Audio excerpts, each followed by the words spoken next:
स्वागत है आप सभी का आपके अपने YouTube चैनल ज्ञान ऑफ मैथ्स पे।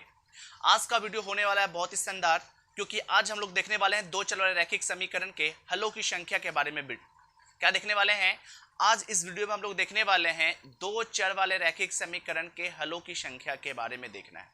तो चलिए वीडियो स्टार्ट करते हैं। देखिए, कुछ शर्त दिए गए हैं, तो उसी के आधार पे हम लोग को डिसाइड करना है, हम लोग को निर्णय लेना है कि आखिर दो चर वाले रैखिक समीकरण के हलों की संख्या कितनी होगी। कुछ शर्त दिए गए हैं, तो यहाँ पे शर्त में क्या बोल रहा है? सबसे पहले कि यदि a बटा D does not equal to b बटा ई। क्या है, ध्यान से समझिए कि a बटा डी कभी भी बराबर ना हो किसके? b बटा ई के, तो हलों की संख्या कितनी होगी? तो बोलता है केवल और केवल कितने हल होंगे? तो एक हल होंगे। कितने हल होंगे? एक हल।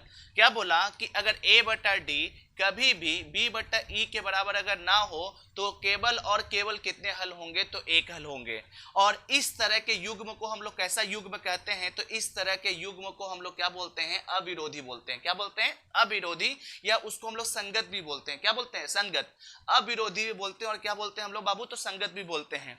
यदि a बटा डी बराबर हो b बटा ई के और b बटा ई जो है बराबर हो किसके? c बटा f के, तो आप कह सकते हैं कि इस तरह से अगर इस तरह का अगर कोई भी आपका शर्त अगर किसी भी चीज को फॉलो करता है या किसी समीकरण को फॉलो करता है, यानी a बटा डी जो है b बटा ई के बराबर हो और b बटा ई जो अगर c बटा f के बराबर हो, तो आप कह सकते हैं कि उसके कितने हल हम लोग को प्राप्त होंगे? तो अनगिनत हल प्राप्त होंगे। कितने हल प्राप्त होंगे? तो अनगिनत हल प्राप्त होंगे। और इस स्थिति में युग्म को कौन सा युग्म कहा जाता है? तो आश्रित कहते हैं, या क्या कहते हैं? तो संगत कहते हैं। क्या कहते हैं? आश्रित या संगत कहते हैं। क्या हम बोले? फिर से एक बार ध्यान से सुनिए।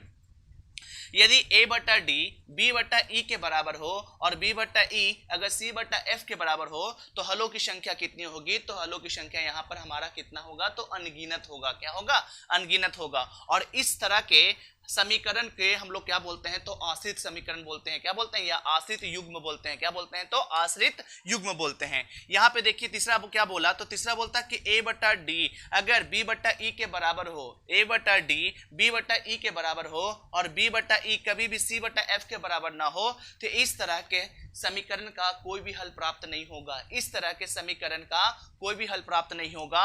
और इस तरह के युग्म को हम लोग क्या बोलते हैं? तो विरोधी बोलते हैं। क्या बोलते हैं? विरोधी, या उसको हम लोग क्या बोलते हैं? तो असंगत बोलते हैं। क्या बोलते हैं? असंगत। चलिए बढ़िया से समझते हैं इसको। चले आइए, देखिए यहाँ पे दो समीकरण दिया हुआ है। क्या दिया हुआ है? दो समीकरण। तो थोड़ा ध्यान से देखिएगा। यहाँ पे x को गुणांक को हम लोग क्या बोलेंगे बाबू? तो a बोलेंगे। यहाँ पे x के गुणांक को क्या बोलेंगे? a बोलेंगे। तो a के रूप में यहाँ पर कितना है? तो आपका 2 है।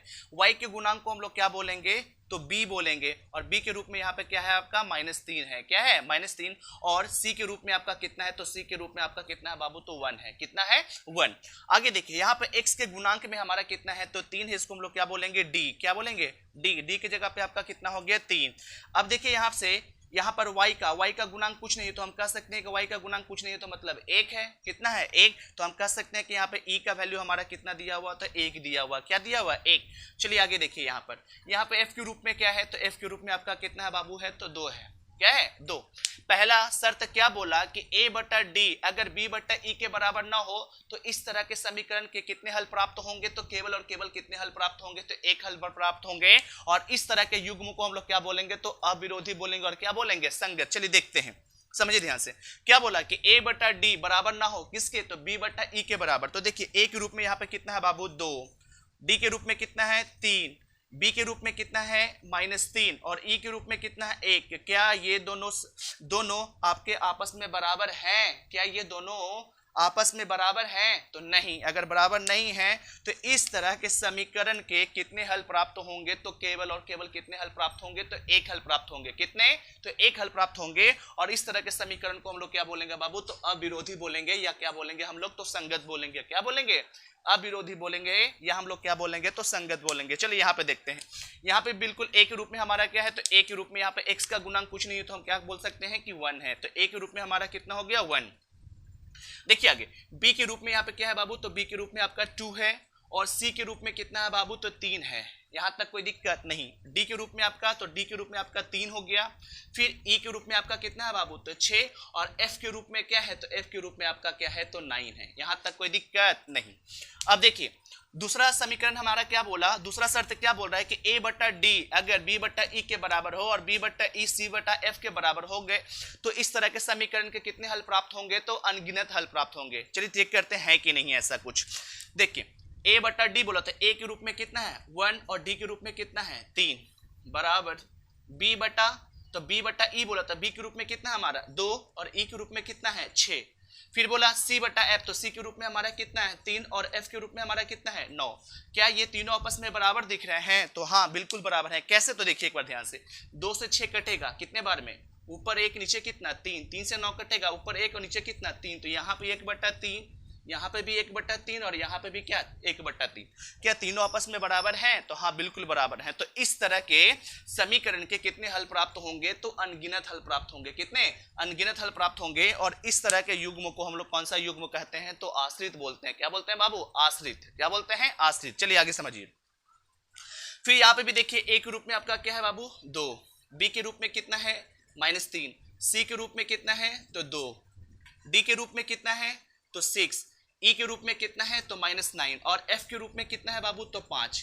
यहां तक कोई दिक्कत नहीं। आगे देखिए यहां पे क्या बोला, तो तीसरा शर्त हमारा बोल रहा है कि a बटा डी जो है वो b बटा e के बराबर होगा। तीसरा शर्त क्या बोला कि a बटा डी जो है वो b बटा e के बराबर है, लेकिन b बटा e जो है अगर c बटा f के बराबर नहीं होगा तो उसको कितने हल प्राप्त होंगे, तो कोई भी हल प्राप्त नहीं होगा। इस तरह के समीकरण का कोई भी हल प्राप्त नहीं होगा।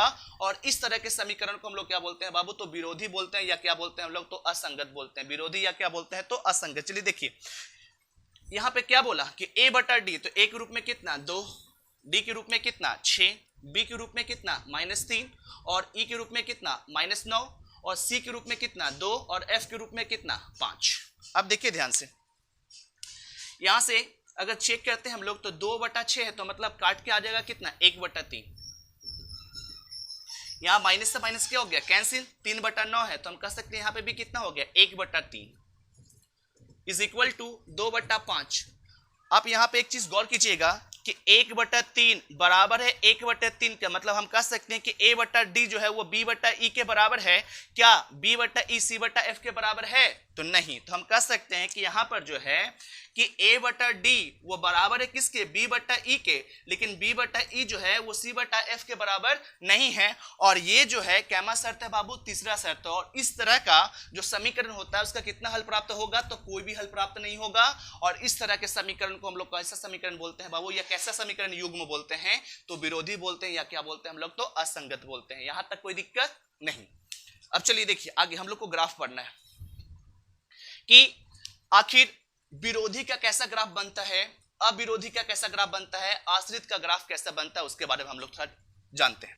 देखिए दो चर रैखिक समीकरण का जो ग्राफ होता है वो हमेशा सरल रेखा के रूप में होगा। कैसा, तो सरल रेखा के रूप में होता है। चलिए देखिए समझिए ध्यान से, आप याद रखिएगा कि दो चर वाले रैखिक समीकरण का ग्राफ जो होता है वो कैसा होता है, तो सरल रेखा के रूप में होता है। तो हम लोग चलिए सबसे पहले सरल रेखा ड्रा करते हैं। ठीक है, ये हमारा क्या होता है बाबू, तो ये होता है हमारा x होता है। क्या होता है x, ये हमारा क्या है x डैश है, ये हमारा y है और ये हमारा क्या होता है, तो y डैश होता है। ठीक है, यहां तक कोई दिक्कत नहीं। आगे समझो, x जो होता है वो हमारा क्या होता है, तो पॉजिटिव होता है, x डैश क्या होता है, तो निगेटिव होता है, y हमारा क्या होता है, तो पॉजिटिव होता है और y डैश हमारा क्या होता है, तो निगेटिव होता है। यहां तक कोई दिक्कत नहीं।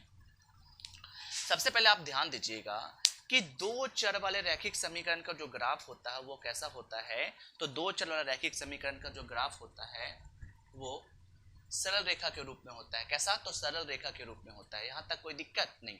हम लोग देखने वाले हैं यहाँ पे क्या कि विरोधी का ग्राफ अगर कैसे बनेगा, फिर बोलेंगे अविरोधी का ग्राफ कैसे बनेगा, फिर आश्रित का ग्राफ कैसे बनेगा, हम लोग देख रहे हैं। तो देखिए सबसे पहले देखते हैं कि अविरोधी का ग्राफ कैसा बनेगा। क्या, अविरोधी। आप याद रखिएगा कि अविरोधी का जो ग्राफ होता है उसमें कोई भी दो सरल रेखा, क्या बोल रहे हैं कि कोई भी दो सरल रेखा अगर किसी एक बिंदु पर, क्या किसी एक बिंदु पे अगर प्रतिच्छेद कर रही है, क्या बोल रहे हैं कि दो सरल रेखा किसी एक बिंदु पर क्या कर रही है, अगर प्रतिच्छेद कर रही है, तो आप समझ लीजिएगा कि वो जो ग्राफ है वो कैसा ग्राफ है, तो अविरोधी का ग्राफ है। किसका ग्राफ है, अविरोधी का। और उसका कितना हल प्राप्त किया जा सकता है, तो केवल और केवल कितना हल प्राप्त किया जा सकता है, तो केवल और केवल एक हल प्राप्त किया जा सकता है। यहां तक कोई दिक्कत नहीं। चलिए देखिए, ये हो गया हमारा पहला। सेकंड देखिए, सेकंड क्या था हमारा, आश्रित था। क्या था, आश्रित। तो आप याद रखिएगा कि आश्रित का ग्राफ कैसा बनता है। तो यहाँ पे भी देखिए कि आश्रित हुआ, तो यहाँ पे भी हमारा कैसा है, ये भी एक क्या है, लीनियर इक्वेशन है, मतलब दो चर वाले रैखिक समीकरण का ग्राफ है। तो आप याद रखिएगा कि इसमें भी सरल रेखा कितना होगा, तो दो सरल रेखा इस्तेमाल होगा कि नहीं होगा। लेकिन इसमें याद रखिएगा कि इसका जो ग्राफ होता है ना, दो सरल रेखा ठीक एक दूसरे के ऊपर से गुजरता है, ठीक एक दूसरे के ऊपर से गुजरता है, जिसको हम लोग क्या बोलते हैं बाबू, संपाती बोलते हैं। क्या बोलते हैं, संपाती। क्या बोलते हैं, तो संपाती बोलते हैं। क्या बोलते हैं, संपाती। अगर कोई भी सरल रेखा ठीक एक दूसरे के ऊपर से अगर गुजरता है, ठीक है, जिसको इंग्लिश में हम लोग ओवरलैपिंग बोलते हैं, ठीक है, तो आप याद रखिएगा कि इस तरह के रेखा को हम लोग क्या बोलते हैं हिंदी में बाबू, तो संपाती बोलते हैं। क्या बोलते हैं, संपाती। और ये जो ग्राफ होता है, ये कैसा ग्राफ होता है, तो आश्रित का ग्राफ होता है। कैसा, आश्रित। तो बोलेगा कि आश्रित का कितना हल प्राप्त हो गया, तो हम लोग अभी जस्ट पढ़े बाबू, आश्रित का मतलब क्या, कि जिसका अनगिनत हल प्राप्त किया जा सके। किसका, अनगिनत। उसका अगर कहीं पे इस तरह का अगर ग्राफ अगर मिलता है, तो आप समझ लीजिएगा किसके कितने हल प्राप्त किए जा सकते हैं, तो अनगिनत हल प्राप्त किया जा सकते हैं, मतलब अनलिमिटेड, एक से अधिक, दो से अधिक, तीन से अधिक, चार से अधिक। मतलब क्या, जब बोल ही दिया कि आश्रित है, तो मतलब क्या, कि अनगिनत हल प्राप्त कर सकते हैं। चलिए आगे, तीसरा शर्त हमारा ये दिया हुआ था कि विरोधी का ग्राफ कैसा होगा। तो विरोधी का ग्राफ आप याद रखिएगा कि उसमें, ठीक है, दो सरल रेखा एक दूसरे के क्या होती है, तो समांतर होती है। एक दूसरे का क्या होता है, तो समांतर होता है। दो सरल रेखा अगर एक दूसरे के समांतर अगर चली जाती है या चलती चली जाती है, तो इस तरह के ग्राफ को हम लोग क्या बोलते हैं, तो इस तरह के ग्राफ को हम लोग क्या बोलते हैं, तो विरोधी बोलते हैं बाबू। क्या बोलते हैं, विरोधी। क्या बोलते हैं, विरोधी बोलते हैं। और इसमें कितना हल आपको प्राप्त होगा, तो इसमें एक भी हल आपको प्राप्त नहीं होगा। इसमें आपको हलों की संख्या क्या होगी, तो हलों की संख्या यहाँ पे होगी शून्य। क्या होगा, शून्य। एक बार फिर से समझ लीजिए, जैसे हम क्या बोल रहा है, पहला बताए सबसे पहले आपका अविरोधी। अविरोधी में हलों की संख्या कितनी होती है, तो एक होती है। और आश्रित में, ठीक है, हलों की संख्या क्या होती है, तो अनगिनत होती है। और विरोधी में हलों की संख्या कितनी होती है, तो एक भी नहीं होती। आप याद रखिएगा कि सबसे पहले विरोधी में, अविरोधी में, तो अविरोधी में जो आपका सरल रेखा होता है, वो किसी एक बिंदु पे क्या करता है, तो प्रतिच्छेद करता है। और उसमें आपका हलों की संख्या कितना मिलेगा, तो एक मिलेगा। आश्रित में, तो आश्रित में जो हमारा सरल रेखा होता है, वो एक दूसरे के संपाती होता है। क्या होता है, तो एक दूसरे के संपाती होता है, संपाती होता है। तो इसमें हलों की संख्या हम लोग को कितनी मिलती है, तो अनगिनत मिलती है। कितनी मिलती है, अनगिनत। और विरोधी में दो सरल रेखा एक दूसरे के समांतर चली जाती है या चलती चली जाती है, तो इसमें हलों की संख्या हमारे कितना होता है, तो बाबू एक भी नहीं, यानी हमारा यहाँ पे हल जो है एक भी प्राप्त नहीं होगा। यहां तक कोई दिक्कत नहीं। चलिए ठीक है, आगे हम लोग मिलेंगे। जय हिंद, जय भारत।